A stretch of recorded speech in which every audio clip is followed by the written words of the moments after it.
In this video tutorial, I'm going to share to you on how I can fix the missing Msvcp110.dll on your Windows 11. So let's get started.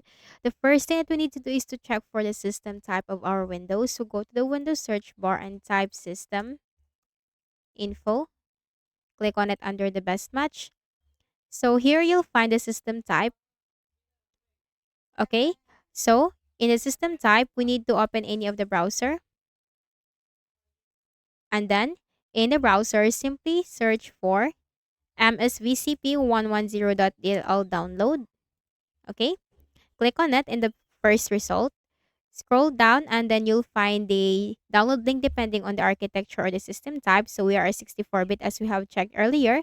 Click on the download button. And once downloaded, you'll find it from here. Click on the folder icon.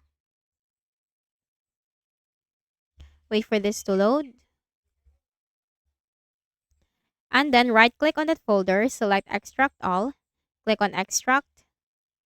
Then copy this one, right click, select copy. Then navigate to this PC on the left pane, double click on the Windows C drive. Locate the Windows folder, double click, and then scroll down to the S section. Here you'll find the System 32. So if you're a 64-bit Windows, go to System 32. If you're a 32-bit, go to SYS Wow 64. So we are 64-bit, so we need to click on System 32.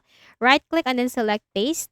And click on Replace the file in the destination. After doing so, right click at the Start button, shut down or sign out, and restart your Windows.